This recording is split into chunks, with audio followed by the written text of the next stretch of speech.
"There's a bomb in your car, sir." The voice was small, but sharp enough to cut through the noise on the courthouse steps. Reporters had been shouting questions. A photographer somewhere was still calling his name. The driver of the black town car had already opened the rear door and was waiting with the patient stillness of a man who had done this 1,000 times. Dominic Vale heard none of it once the boy spoke. He stopped on the third step from the bottom. His leather briefcase hung in his right hand. His left was halfway to adjusting his cufflink. He had been one quick stride from a private car, a private driver, and a private celebration of the largest legal victory of his life.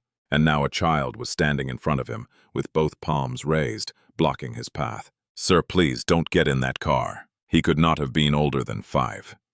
His skin was a deep, warm brown, and his hair was cut close on the sides with a small twist of curls on top. He wore a faded yellow t-shirt under a gray cardigan that was at least 3 sizes too big for him. The cuffs swallowed his hands almost to the fingertips. There was a smudge of dirt on his left cheek. His shoes were canvas, scuffed and laced wrong.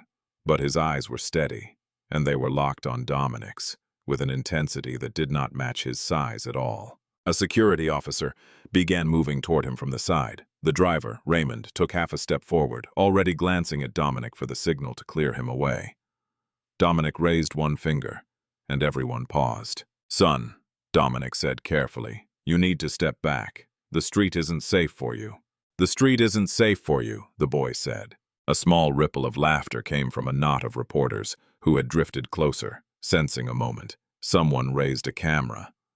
Dominic felt the prickle of attention shifting from his courtroom victory to the unscripted scene unfolding on the steps. He did not like it. He did not like cameras on anything he had not arranged. "Buddy," he said, his voice losing some of its softness. "Where are your parents?" "I don't have parents." "Where is your grandmother, then? Where is whoever takes care of you?" "At the shelter on Fremont. She's sick. She couldn't come with me." The boy took a small breath, then said more firmly, "I came because I saw the man. He put something under your car, the black one with the mark on the back, 2 nights ago. I saw him." Dominic followed his gaze without thinking. His town car had a discreet monogram near the rear trunk, the personal mark he had stopped paying attention to years ago. The car idling at the curb was, in fact, the black one with the mark on the back. His stomach did something strange. He did not name it yet. "Mr. Vale, sir, do you need security?" Raymond had moved closer, his voice low. "He probably wants money. There's a whole crew of them that work the courthouse on big trial days." "I can handle this, Raymond," Dominic said quietly. "Give me a moment." He crouched. His knee hit the cold stone of the step, and he did not care that it would mark the navy wool of his suit. He set the briefcase down beside him. He brought himself to eye level with the boy. "What's your name?" "Malik." "Malik, look at me. I want you to tell me again. Slow. What did you see?" He did not blink. A man in those clothes like a fixer, coveralls, gray ones with a patch on the side. He was talking on his phone. "He said this afternoon at the appointed time. And then he laid down under your car and he slid something silver up under the bottom. He didn't see me, because I was behind the dumpster by the parking place. I sleep there sometimes when the shelter is full." "This afternoon at the appointed time," Dominic repeated. He had walked out of the courtroom not long before.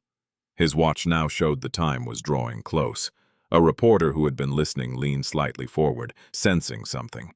Raymond's professional smile had begun to thin. The driver's hand, Dominic noticed without quite knowing why, had drifted to the door of the car, resting on the frame, holding it open, waiting. "Malik," Dominic said softly. "Stay, right where you are. Do not move. Do you understand me?" He nodded once. Dominic stood up. His knees ached. His heart was doing something he had not felt since law school, since the first time he had walked into a courtroom and known, really known, that he could lose. He looked at Raymond. He looked at the open car door. He looked at the courthouse columns rising behind him, gray against a flat, overcast sky. Then he reached for his phone. Dominic pulled his phone from his inside pocket without taking his eyes off the car. His thumb moved on instinct. He did not call his attorney. He did not call his assistant. He did not call the man who, an hour earlier, he would have called first about anything that touched his personal safety. He called the police. "This is Dominic Vale. I'm on the front steps of the Sutherland County Courthouse. I have credible information that there is an explosive device attached to the underside of my vehicle. A black sedan. License plate. Yes. Yes, I'm serious. The driver is standing next to it. There are civilians on the steps and reporters about 10 feet from the vehicle. I need bomb disposal and I need the street cleared. Now." He hung up before the dispatcher finished her sentence. Raymond had gone still. His hand was no longer resting on the car door. It had dropped to his side in a careful, neutral way. A hand drops when a man is trying very hard not to make a sudden movement. "Mr. Vale," Raymond said. "Sir, I think there's been a—" "Step away from the car, Raymond. Sir, step away from the car. Walk up the steps. Stand against the wall by the columns. Do it now." Raymond opened his mouth, closed it, and walked. He walked the way a man walks when he is not sure whether he is being suspected or saved, and he is not sure which would be worse. He passed within an arm's length of Malik on his way up. The boy did not move. He did not look at him.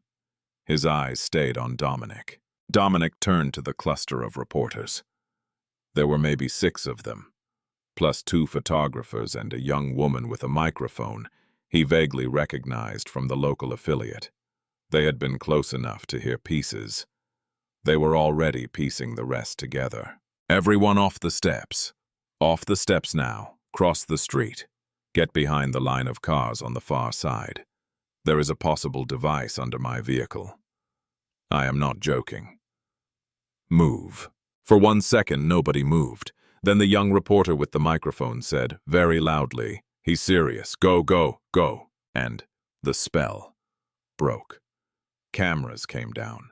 People started running, which is not what Dominic had told them to do, but he was not going to correct anyone. A bailiff who had been standing inside the courthouse glass doors saw the movement and opened them. He shouted something Dominic did not catch and started waving the crowd of remaining onlookers back inside. Dominic looked down at Malik. He was still standing exactly where he had been when he first put up his palms.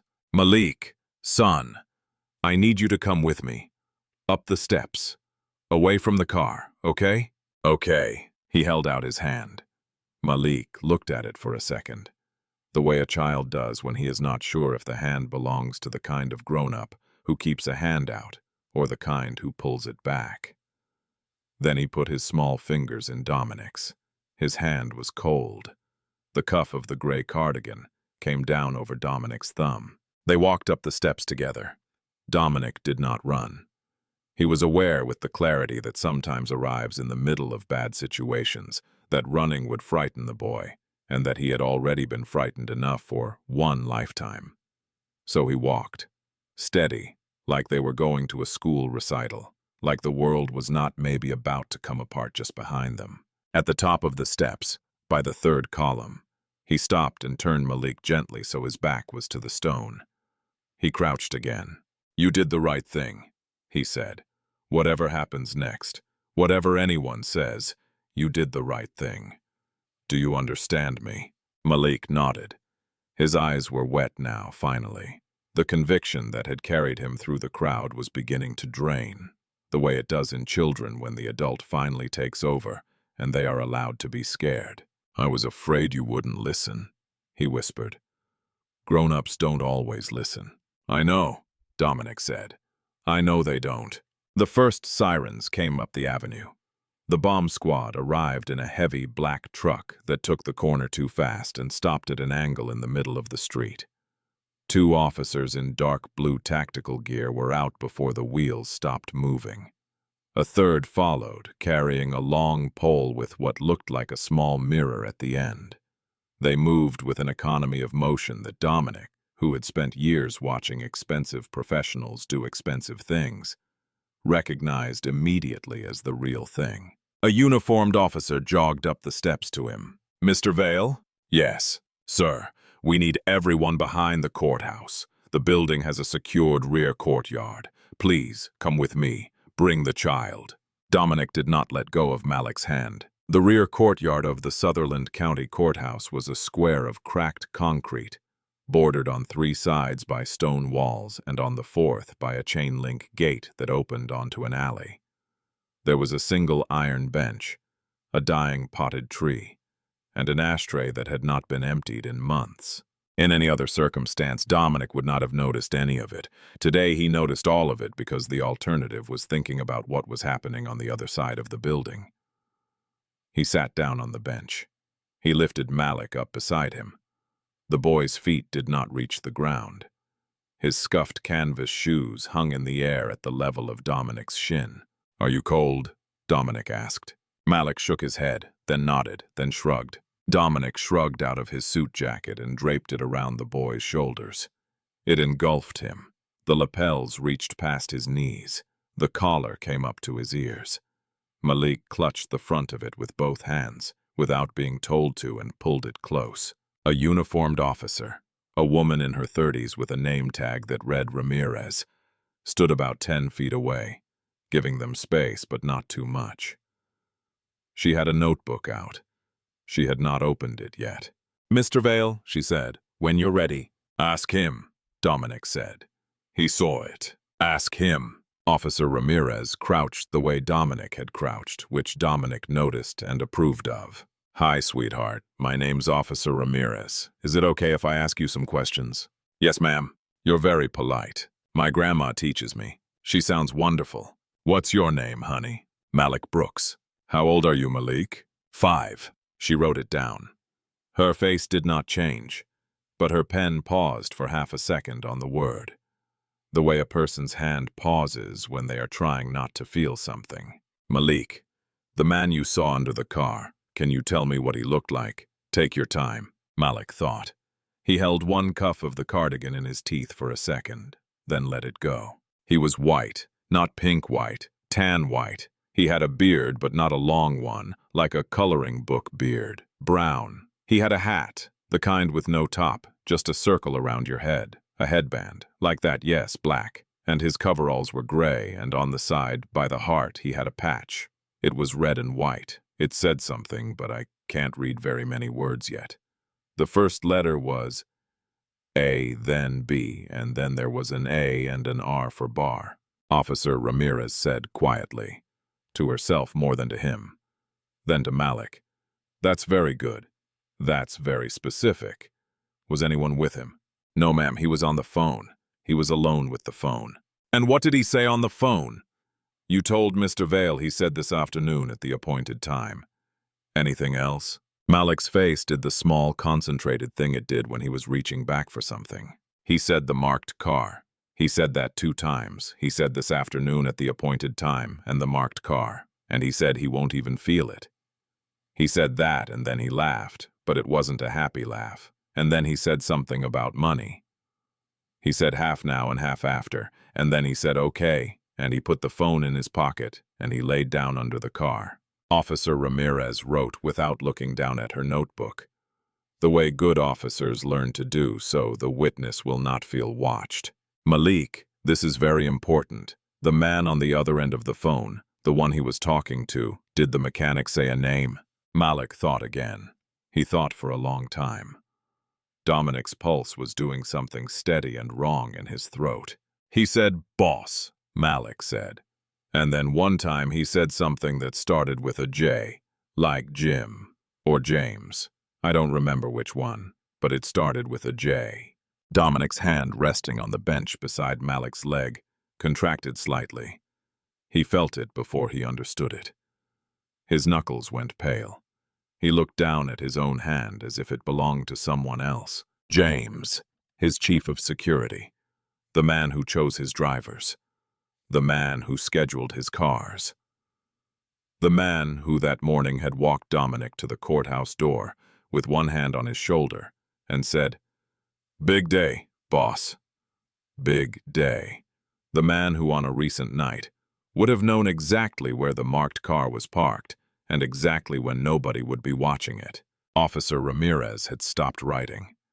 She was looking at Dominic. Dominic realized his face had done something. "Mr. Vale, keep going," Dominic said. His voice came out rougher than he meant. "Ask him the rest. I'm fine." He was not fine. But Malik was watching him too now, with that grave little expression, and Dominic had told the boy minutes ago that he had done the right thing. So Dominic did the only thing he could think of. He smiled at the boy. It was not a big smile, but it was a real one. "You're doing great," he said. "Tell her everything you remember." Malik told her everything he remembered. He told her about the dumpster behind the parking garage on Wexler Street, and how it leaned a little to the left, because someone had hit it with a truck. He told her about the street light that flickered every so often, which he knew because he had counted. He told her that his grandmother had told him never to come out from behind the dumpster when men were in the alley at night, and that he had not come out. He had only watched, and that was different. He told her that the mechanic had a small tattoo on the back of his right hand. Malik did not know what the tattoo was a picture of, but he could draw the shape of it if someone gave him a pencil. Officer Ramirez gave him her pen in the back of an evidence form, and Malik, with the tip of his tongue pressed against his upper lip, drew a careful shape. It was a 5-pointed star with a smaller circle inside it. Officer Ramirez looked at the drawing for a long second. Then she looked at Dominic. "Excuse me one moment," she said. She stood and walked across the courtyard to a man in a dark suit who had appeared at the gate without anyone announcing him. They spoke in low voices. The man in the suit looked at Dominic, then at Malik, then back at his phone. He nodded once and stepped back out through the gate. Officer Ramirez returned. She did not sit down this time. "Mr. Vale," she said quietly, "the device is real. They confirmed it about a few minutes ago. It's a magnetic charge attached to the chassis above the rear driver's side wheel. It's wired to a remote detonator. The squad is going to neutralize it on site. The car's a total loss, but the device will be preserved as evidence." Dominic said nothing. "The remote detonator," she continued, "tells us a few things. The first is that this wasn't meant to go off when the car started. It was meant to go off when someone with a finger on a button decided, which means somebody was watching. Which means somebody is probably still watching. Not from the steps, we cleared those. From further, we have officers sweeping the rooftops and the parking structures in a 4-block radius right now. I'm telling you this because I need you to make a decision." "What decision?" "Your security detail. Who handles it? Where are they?" Dominic felt the question land. He felt it land the way a punch lands when you have already braced for it, but bracing does not actually help.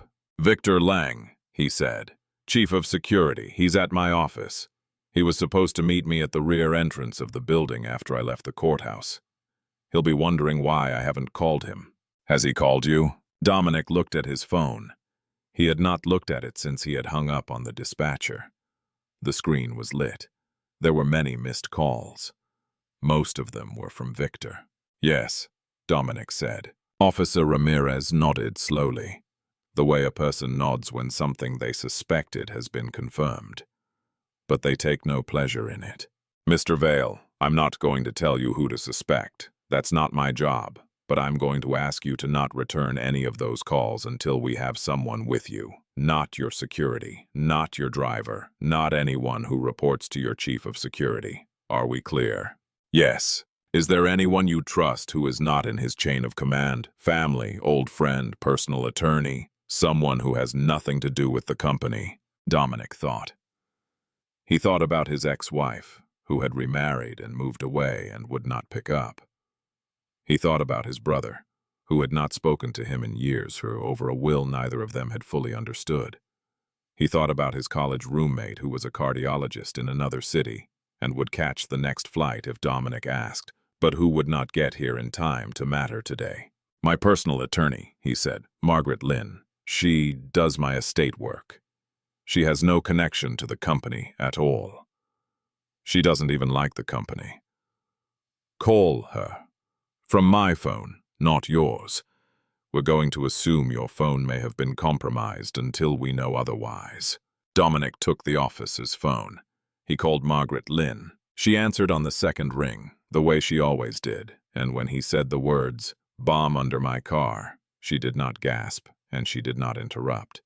She said, "Tell me where you are. I'll be there soon. Don't talk to anyone from the firm. Don't talk to Victor. Don't talk to anyone." And she hung up. Dominic handed the phone back. His hand was steady. He was surprised by that. Malik had been listening. He had not pretended not to. Children that age don't always know yet that adults appreciate the pretense. He was looking up at Dominic with his eyebrows pulled together. "Is the man with the J going to be mad at you?" he asked. "Probably," Dominic said. "Is he going to try again?" Dominic looked at this small boy in his too large jacket, with dirt still on his cheek and a small curl that the wind was lifting gently, and he felt something he had not felt in a very long time, which was the impulse to make a promise he could keep. "Not while I have anything to say about it," he said, "and not while anyone in this courtyard has anything to say about it either." Officer Ramirez did not look up from her notebook, but the corner of her mouth moved. "That's right," she said quietly. "Not while we have anything to say about it." Margaret Lynn arrived soon after. She came through the chain-link gate at the back of the courtyard wearing a cream blouse and the same black trousers she always wore, carrying a leather folio under one arm and looking, as she always did, like a woman who had decided a long time ago not to be surprised by anything. She took in the scene in a few seconds. Dominic on the bench, Malik beside him in a suit jacket that came down to his knees, Officer Ramirez standing a respectful distance away. The faint sound of a controlled detonation that had happened, in fact, not long before from the far side of the building. A sound Dominic had felt more than heard. A small contained thump that had rattled the courtyard's iron bench and made Malik flinch and reach for Dominic's sleeve without thinking. Margaret walked to the bench. She looked at Malik first, not Dominic. "Hello," she said. "I'm Margaret. I'm Mr. Vale's lawyer. What's your name?" "Malik Brooks." "Malik. That's a very good name. Is it okay if I sit down on your other side?" "Yes, ma'am." She sat. She set the folio on her lap. She did not open it. She turned her head slightly toward Dominic. "Tell me," she said. Dominic told her. He told her in the short, clean sentences she had taught him to use over many years of being his attorney. Because Margaret had no patience for narrative when facts were required. He told her about the boy on the steps. The phone call he had made. Raymond, the driver who was still being held somewhere inside the courthouse for questioning. The mechanic, the patch on the coveralls, the tattoo, the voice on the phone that had said boss and once said something starting with a J. The many missed calls from Victor Lang that were still glowing on his phone. When he finished, Margaret was quiet for several seconds. Then she said, "How long has Victor been your chief of security?" "Many years. And the post-trial audit you were going to run on internal operations, who knew about it?" Dominic looked at her. "Victor helped me schedule it," he said slowly. "I told him recently. We were going to start it the next day." "The next day," Margaret said, "which would be tomorrow." "Yes." She nodded once. She did not say, "I told you so," about Victor, although she had in fact told him so some time earlier, in a conversation Dominic had brushed off, because the numbers had not yet asked any questions he could not answer. She did not say it. Margaret did not waste words on things that did not change outcomes. "Officer Ramirez," she said, "is the federal field office involved yet?" "They've been notified. An agent's en route. Should be here within the hour." "Good. Mr. Vale will give a full statement to the federal agent and to your detectives. He will not give a statement to anyone from his own corporate security. He will not return to his office tonight. He will not return to his home tonight. We're going to need a secure location. I have one. I'll provide the address only to law enforcement." "That works for me," Officer Ramirez said. Margaret turned to Malik then. Her face changed. It did not soften exactly. Margaret Lynn did not really soften. But it adjusted. The way a face adjusts when a person reminds themselves that they are speaking to a child, and that this child has just spent time answering questions about a tattoo and a phone call, and a man who wanted to kill someone. "Malik," she said, "where is your grandmother right now?" "At the shelter on Fremont Avenue in the women's section. She has the cot near the window. She likes the window because the light helps her see her book." "What's her name?" "Eleanor Brooks. Is she expecting you back?" "I told the lady at the front desk I was going to the library. She said I had to be back by the evening." Margaret looked at her watch. It was getting late in the afternoon. "She's sick," Malik added quietly, "but she didn't want me to know how sick. She thinks I don't know, but I know. She coughs at night and it sounds wet. The nurse who comes on certain days said pneumonia. I heard her say it through the curtain." The courtyard was very quiet. Officer Ramirez had stopped writing. Margaret did not look at Dominic, which was how Dominic knew she was managing her own face. Dominic looked down at his own hands, which were resting on his knees, and he thought about the words pneumonia and shelter and cot near the window, and how he had spent the morning in a courtroom, arguing about a number with many zeros that he did not, at this moment, remember the first digit of. "Malik," Margaret said, and now her voice did soften. Just slightly, just enough. "We're going to make sure your grandmother is taken care of. Is that all right with you?" Malik looked at her. He looked at Dominic. He looked at Officer Ramirez. He was looking, Dominic understood with a small, painful clarity, for the catch. Children who sleep behind dumpsters learn early that adults who offer things usually want something back, and the something is usually larger than the offer. "What do I have to do?"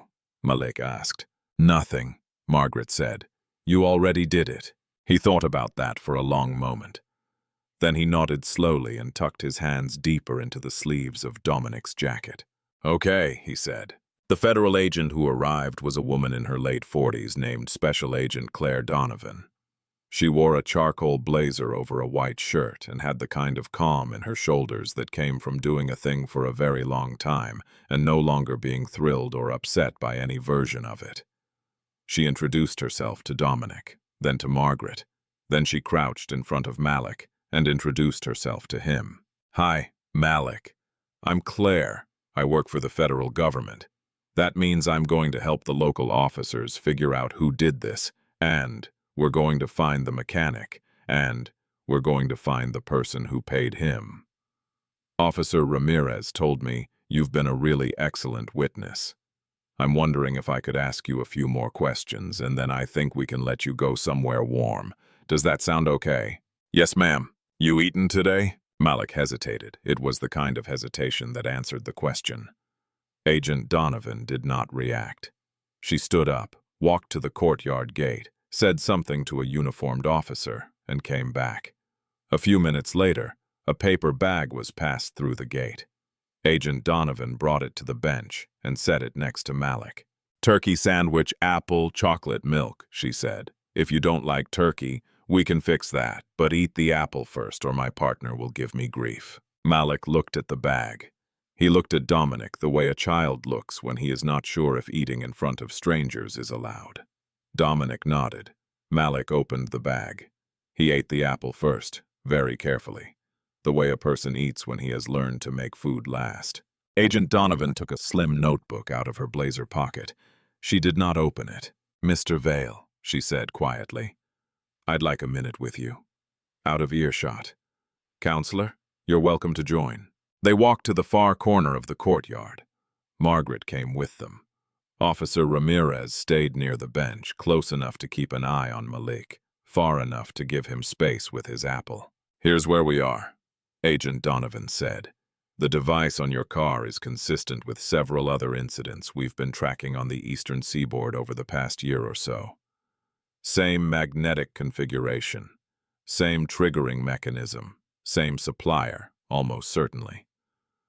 The mechanic the boy described matches a face we've had on a watch list for some time. We didn't have a name. We do now, or we will within the hour, because the boy's description of the patch on the coveralls just narrowed it to one of a few subcontracting outfits that work the parking garages in your district." "That fast?" Dominic said. "The boy is a remarkably good witness. I don't say that lightly. Most adults can't do what he just did in there. He gave us a tattoo design, a beard shape, a phrase, and a timeline. That's a closed loop. She paused. The other piece I want to discuss with you. We've been investigating internal financial irregularities at your company for some time. We have not approached you yet because, frankly, we weren't sure yet which side of it you were on. Dominic's mouth opened slightly. You thought I was embezzling from my own company. I thought somebody at the executive level was. We had a few names on a list. Yours was one of them. Your CFO was another. Your chief of security was the third. Today you took yourself off that list by calling 911 instead of getting in the car. Frankly, you took yourself off some time ago. Margaret said very quietly. Claire, you might have shared that with me at some point. I'm sharing it now, counselor. Dominic leaned his shoulder against the stone wall of the courtyard because he was not sure his legs were participating fully. Many years. Victor had been at my side for many years, had been the man who flew with me, had been the man who screened my dinner reservations, had been the man who, a couple of Christmases ago, had stood in my kitchen at midnight, drinking scotch and saying he did not know what he would do without this job, this life, this family of one. How much? Dominic asked. We've traced a significant sum across over 2 years. It's not all him. He had help. We think the help is the CFO. But the CFO is going to be very surprised tomorrow morning. What changed for Victor in the last week is that you ordered the audit. The audit would have found it in a short time. He didn't have that time. So, he tried to buy himself a different ending. By killing you. And then, presumably stepping into the very orderly machinery of crisis management he himself runs, in which he is the most trusted voice in the building, and conducting whatever investigation he chose to conduct with whatever findings he chose to find. Dominic looked across the courtyard at Malik, who was now drinking the chocolate milk, with both hands wrapped around the carton. How long until he knows I'm alive? He already knows. Local affiliate ran a clip some time ago. Bomb squad activity at the courthouse. Your name's on it. We're moving on him in roughly 40 minutes. There's a team staged. He will not be at his desk by evening. Good, Dominic said. The word came out clean and cold. He was surprised by it. Agent Donovan looked at him for a beat. Mr. Vale, one more thing. Yes. The boy, the grandmother, the shelter. Yes. I don't normally weigh in on this part, but that child was the only thing standing between you and a state funeral. Whatever you do for him, do it correctly. Not splashy, not press, correctly. I know, Dominic said. I know. The shelter on Fremont Avenue was a converted 3-story building that had once been a school, and the bones of the school were still visible in everything about it. The wide hallway that had been a corridor between classrooms. The drinking fountain still mounted at child height. The chalkboard outline on a wall where someone had painted over, but not quite covered the rectangle. It was getting toward evening when Margaret's car pulled up to the curb across the street. Dominic had changed out of the navy suit. He was now wearing a plain charcoal sweater and gray slacks that Margaret had picked up from a department store on the way. The suit was being held as evidence, along with everything else that had been on or near him that day. He felt in the borrowed sweater like a man who had borrowed his own life back temporarily and was not yet sure of the terms. Malik sat in the back seat beside him, still in the gray cardigan. The dirt smudge on his cheek was now gone, because a nurse at the courthouse infirmary had cleaned it with a warm cloth, while Malik sat very still and pretended he did not enjoy the warm cloth. He had also been weighed, which had made Officer Ramirez turn her face toward a wall for a moment and given a small juice box. "That's the shelter?" Dominic asked. "Yes," Malik said. "The window with the curtain that has the flowers. That's where Grandma sleeps." Dominic looked at this window. The curtain had small yellow flowers on a faded white background. It had probably been donated. "Malik," Margaret said from the driver's seat. "We're going to go inside together. The director of the shelter is expecting us. We're not going to take your grandmother anywhere she doesn't want to go. We're going to ask her what she wants." "Okay." They got out. Margaret went first. Dominic followed with one hand resting lightly on Malik's small shoulder, less to guide him than to keep himself oriented. A federal agent in plain clothes stayed with the car. Another walked a short distance behind them on the sidewalk. Agent Donovan had not asked permission for this. She had simply arranged it. The director of the shelter was a woman named Mrs. Ellison. She was black, perhaps in her 60s, with reading glasses on a chain and a cardigan of her own, also gray, also too large. She met them in the front office. She looked at Malik first. "Malik, baby, where have you been? It's past your check-in time. Your grandmother has been asking." "I had to talk to some people," Malik said. "About a man with a beard." Mrs. Ellison's eyebrows went up. She looked at Margaret. Margaret introduced herself, introduced Dominic, and explained in the short, clean sentences she had taught Dominic to use what had happened that afternoon. Mrs. Ellison listened without interrupting. When Margaret finished, Mrs. Ellison took her reading glasses off and pinched the bridge of her nose. "Lord have mercy," she said softly. "This child." "Yes," Margaret said. "Mr. Vale," Mrs. Ellison said, "you are not the first wealthy man to walk into this building wanting to fix something. I want to be very plain with you before we go upstairs. Eleanor Brooks is one of the proudest women I have ever met. She has been in this shelter for several weeks. She came to us with her grandson because her landlord raised the rent on a 2-bedroom apartment significantly, and she could not make the new number on a fixed income. She is in her late 60s. She worked as a school nurse for decades.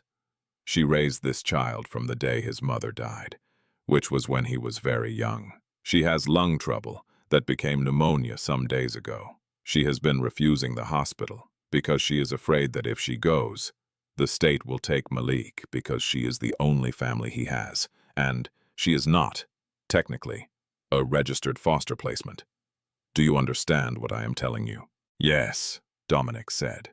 "Then before you go up there, I need you to understand that the offer you make her has to leave her with her dignity. If you arrive in that room like a man saving her, she will turn her face to the wall and she will die on principle. If you arrive in that room like a man who owes her something, she might listen." Dominic was quiet for a moment. "I do owe her something," he said. "Yes, you do. Make sure she hears that." They climbed the stairs to the second floor. The women's section was a long room that had once been a classroom with cots arranged in 2 neat rows along the walls and a curtained-off bathroom at the far end. Most of the cots were empty at this hour. One was occupied, the cot near the window with the yellow flowers. Eleanor Brooks was sitting up against 2 thin pillows. She was a small woman, smaller than Dominic had expected. Her hair was short, gray at the temples, dark on top, pulled back with a plain black band. She was wearing a flannel nightgown and a knitted shawl over her shoulders. There was a paperback book on the cot beside her, face down to hold her place. She was reading by the late gray light coming through the window. She saw Malik first. Her whole face changed. "Boy, where have you been, baby?" "Grandma," Malik said, and ran the last few feet and put his face into her shoulder. She held him. She did not look up at Dominic for a long moment. When she did, her eyes were sharp and clear and entirely unsurprised, the way the eyes of someone who has lived a long, careful life can be unsurprised by almost anything. "You'd be the man my grandbaby saved," she said. "Yes, ma'am," Dominic said. "Come sit down, then. We have things to talk about." There was no chair near the cot. Dominic pulled over a small wooden stool that had been holding a stack of folded towels and set the towels on the floor and sat. The stool was low enough that he had to look up slightly to meet Eleanor Brooks's eyes. He did not mind that. Margaret stayed near the doorway. Mrs. Ellison stayed with Margaret. Malik did not let go of his grandmother's hand. "My name is Dominic Vale," Dominic said. "I know who you are.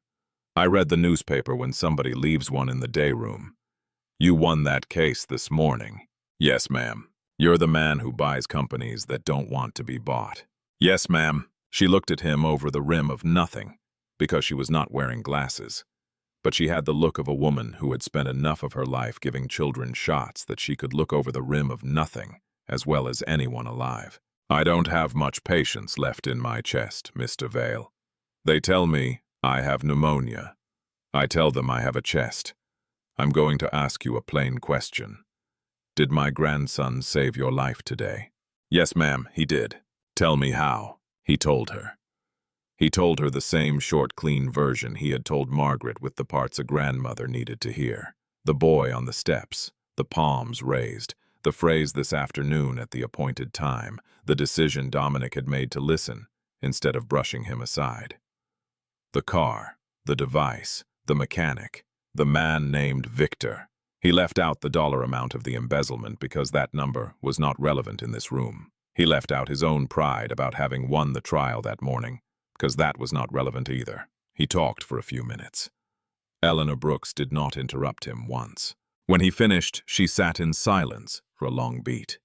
Her thumb moved gently on the back of Malik's hand. "Malik," she said quietly. "Baby, did you sleep behind that dumpster again?" "Only the one night, Grandma. When the shelter was full and they had me on the floor." "You told me you were on the floor." "I was on the floor first. Then I went outside because the man next to the floor was coughing, and I thought I would catch it, and you said catching things is bad right now." Eleanor closed her eyes. She did not cry. Dominic got the strong sense that she had not allowed herself the luxury of crying in front of her grandson in a very long time. Possibly years. "All right," she said, opening her eyes. "All right." She looked at Dominic. "Mr. Vale, what is it you came here to say to me?" "I came to tell you that I owe you a debt I can't repay. And I came to ask if you'll let me try anyway." "Try how?" "You need a hospital. Tonight, not tomorrow. There's a private medical suite at St. Anne's that I have access to. It's quiet. It's clean. There's a window. There's a chair beside the bed, big enough for Malik to sleep in if he wants to. The doctor on call tonight is named Dr. Harlan. He has been told nothing about you, except that a patient with pneumonia will be arriving soon and that the family is to be left alone. There is no bill that will reach you. There is no bill at all. I want you to understand that I am not paying for your gratitude. I am paying a debt. There is a difference." She watched him as he spoke. Her face did not change. "Mr. Vale, I want you to understand something also. I have been a nurse for decades. I know what pneumonia looks like in a woman in her late 60s who has spent several weeks in a converted school. I know what the next days look like if I stay in this cot. I am not refusing the hospital because I do not understand what is happening to me. I am refusing the hospital because I have one job left in this world, and that job is sitting next to me, holding my hand." "I know," Dominic said. "Then you also know I cannot accept a hospital bed if it means Malik goes anywhere I cannot see him. He will be in the room with you. Every night. There is a place for him there, too. He will eat his meals there. If you want him to go to school during the day, we will arrange that. If you want him to stay with you during the day, that is also fine. Mrs. Ellison will continue as his legal contact person at the shelter for the moment so that nothing changes about his official situation while you recover. My attorney, Margaret, will quietly file paperwork to make absolutely sure that no one, not the state, not anyone, can move him out of your custody while you are in that hospital. And when you come out of that hospital, you and Malik are not coming back to this shelter. There is a small house on the east side of the river that has been empty for some time because it belonged to my grandmother, and I have not been able to bring myself to sell it. It is fully furnished. It has a yard. It has a school 3 blocks away. It will be yours, not on loan, yours. The paperwork will be in your name. That is the part I want you to think about, not the hospital. The hospital is happening tonight." Eleanor Brooks looked at him for a long time. Her hand, the one not holding Malik's, came up and rested flat against her own chest, the way a person's hand will when they are taking the measure of their own breathing. "Mr. Vale," she said finally, "I think you and I are going to have to talk again in the morning." "Yes, ma'am." "But tonight," she said, I will go to the hospital. The ambulance Margaret had arranged was not the kind with sirens. It was a private medical transport, white and quiet, and the two paramedics who came up the stairs of the shelter spoke to Eleanor Brooks as Mrs. Brooks and asked her permission before they touched her. They folded her into a wheelchair with the same care a person uses, folding a letter they intend to keep. Malik walked beside her down the hallway with his hand on the armrest. He did not let go in the elevator. He did not let go when they crossed the lobby. He did not let go when they reached the curb. Mrs. Ellison stood in the doorway of the shelter and watched them load Eleanor into the back of the transport. Dominic saw her dab once at the corner of her eye with the side of her thumb, the way a woman dabs when she does not want to be caught dabbing. Then she straightened, smoothed her gray cardigan, and walked back inside to do the rest of her evening, because shelters do not pause. At St. Anne's, the suite was exactly what Dominic had described, and slightly more. The room was warm. The bed was good. There was a recliner in the corner that, when reclined, became a small bed. There was a soft lamp instead of overhead fluorescence. There were 2 extra pillows and a folded quilt that did not look like hospital issue because it was not. Dr. Harlan was a quiet man in his 50s who introduced himself to Eleanor, then to Malik, and asked Eleanor before he did anything else whether she would like the nurse to be a man or a woman. Eleanor said, "A woman, please." The nurse who came in a few minutes later was a woman. Dominic stood in the hallway outside the room with Margaret while the medical team did their work. He could see through the partially open door, Malik climbing carefully into the recliner, finding it acceptable, and arranging the gray cardigan over himself like a blanket, even though there was a real blanket on the recliner already. "He's not going to take it off," Margaret said quietly. "No," Dominic said. "He's not." A nurse came out of the room and gently closed the door behind her. "She's stable. We're starting antibiotics. The chest X-ray is happening soon. Dr. Harlan will speak to you when there's something to say. The boy is welcome to stay. I'll bring him some dinner around evening." "Thank you." The nurse went back in. Dominic leaned his shoulder against the wall of the hallway. The hallway smelled like hospital smell, which is to say like nothing in particular. Deliberately. He had not eaten since breakfast. He had not noticed until that moment. "Margaret," he said, "the audit. I want it moved to tomorrow morning. Every account. Every line. I want the auditors in the building early." "Already arranged. I called from the car on the way over." "Victor, in custody." They picked him up exiting the building through the underground garage with a packed bag. Federal agents had cars on him from the moment Agent Donovan's team moved. He did not resist. He asked for his lawyer in the elevator. His lawyer was not yet aware that his client had been the target of a months-long federal investigation, and the mechanic identified within the hour. He is also in custody. He gave them Victor's name before they finished reading him his rights. He gave them other names, too, which I assume are going to make tomorrow morning interesting for several people who do not yet know their morning is going to be interesting. Dominic closed his eyes. "Margaret, how did I not see this?" "You didn't see it because Victor didn't want you to. That's his entire job, to make you not see things. You hired him to handle the world around you, so you didn't have to look at it directly, and he handled it. He just handled some of it for himself, instead of for you. The fact that you didn't see it is not, strictly speaking, a failure of yours. It is, strictly speaking, the working as intended of an arrangement you made many years ago." That's a generous read. It's an accurate read. I do not give generous reads, you know that. He almost laughed. He did not quite get there. "The boy," Dominic said. "When this is on the news tomorrow, his face is going to be on every screen in the city by noon. I do not want that. I want him to be able to walk into his new school 3 blocks from that house without anyone there knowing him as the kid who stopped a bombing. Already being managed, Agent Donovan agrees. His name is not in the official statement. He is referred to as a juvenile witness whose identity is being protected at the request of the family. Local affiliates have already been briefed. 2 reporters tried to make a fuss. They were reminded quietly that they were standing on the courthouse steps this afternoon, and that their continued ability to do their jobs depends on not making this child a story. Margaret, you're terrifying. I'm thorough. Through the partly open door, Dominic could see Eleanor Brooks's hand resting on top of the white blanket. Malik had reached across from the recliner and put his small hand on top of hers. They were both, Dominic noticed, falling asleep. Eleanor, from medication and exhaustion. Malik from the simple fact that a 5-year-old who has saved a man's life that afternoon eventually runs out of fuel. Dominic stood in the hallway and watched the two of them for a long time. He did not go in.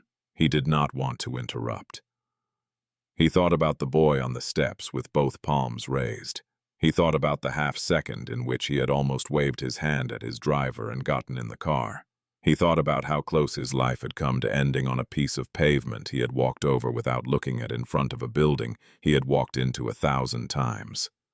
He thought about the fact that a child who lived behind a dumpster had remembered his face from a winter night when an old woman had been given a coat, and that this remembering, this one small act of human attention, was the only reason he was breathing. He stood in the hallway for a long time. Dominic did not go home that night. The federal team had advised against it, and Margaret had advised against it more firmly, and there was, in any case, nowhere he particularly wanted to be. He slept a few hours on a couch in the small family lounge at the end of the hallway, with his shoes still on and his phone face down on the coffee table. He woke early. He walked back to the room. He opened the door an inch. Eleanor Brooks was awake. She was sitting up against 3 pillows now instead of 2. There was color in her face that had not been there the night before. Malik was still asleep in the recliner, his cheek pressed against the armrest. The gray cardigan pulled up to his chin. A nurse had left a tray of breakfast on the side table. Eleanor had eaten half a piece of toast and was working on the rest of it with the deliberate patience of a woman who has decided to live. She saw Dominic in the doorway. She raised her eyebrows once. That was the invitation. He came in quietly and sat on the small stool that someone had thoughtfully placed beside the bed. He did not speak. She did not seem to want him to. After a minute, she said very softly so as not to wake the boy, "The doctor came in early. He says I am responding to the medicine.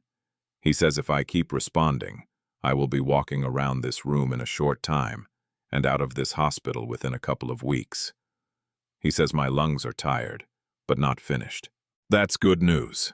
It is. I have been a nurse for a long time, and I know when a doctor is being honest with you and when a doctor is using his soft voice. He was being honest with me. Good. She looked at Malik for a long moment. Her hand moved on top of the blanket, the way a hand moves when a person is choosing what to say next. Mr. Vale. Yes, ma'am. I have thought about what you said last night, about the house, about not coming back to the shelter. I want to say 2 things to you about that. All right. The first thing is that I am going to say yes. I am too old and too tired to refuse a good thing twice in one day on principle. I have spent the night looking at my grandson sleeping in a room with a window, and I have decided that a woman who refuses, on her own pride, to give her grandson a window is a woman I do not want to be. So I am going to say yes to the house. Dominic nodded. He did not trust his voice for a second. The second thing is that you are not going to make him your project. You are not going to put him in a tuxedo for a charity gala and stand next to you and tell people he saved your life. You are not going to put his face in a magazine. You are not going to write a book. You are going to let him grow up. He is going to go to school 3 blocks from that house. He is going to skin his knees. He is going to be late on his homework. He is going to forget you sometimes, because that is what children do, and that is healthy. If you want to be in his life, you will be in his life, the way an old friend of the family is in his life. You will come to his birthday. You will not make a speech. I won't make a speech. You will help us pay for college when the time comes, because we will need help. And I am too proud for the wrong things, but not for the right ones. You will not buy him a car when he is older. He can earn the car. He can earn the car. And if, somewhere down the line, a day comes when you and I disagree on what is best for him. I am going to win that disagreement, not because I am right and you are wrong, because I am his grandmother and you are not. You will win, she nodded slowly. Then we have an understanding. We have an understanding. In the recliner, Malik shifted. He did not wake. He pulled the gray cardigan a little tighter around himself in his sleep. Eleanor watched him. Dominic watched her watch him. "Mr. Vale," she said. "Yes, ma'am. He told me once last winter about a man with a coat. He told me a white man in a navy coat stopped under the awning by the bakery on Wexler when it was raining and took the coat off his own shoulders and gave it to a woman who was sitting on the bench. He said the woman was me. I did not remember it at the time. I do now. You did not give that coat for a reason. You gave it because it was raining and a woman was on a bench. My grandson remembered your face from that night. He remembered your face well enough to recognize the mark on your car. He remembered well enough to come find you yesterday." Dominic said nothing. "You did not save us," Eleanor said. "Yesterday, my grandson saved you, and the day before yesterday, and last winter, and every day in between. The small things you did not think were important were in fact the only things that were important. I want you to carry that with you." "I will." "Good." She closed her eyes for a second, then opened them. "Now go get some breakfast. You look terrible." He stood up. He looked once more at the boy in the recliner. He thought about the courthouse steps and the palms raised, and the words "this afternoon at the appointed time," and how the whole of his remaining life had passed through the eye of a needle, held by a 5-year-old he had never met. He walked out of the room.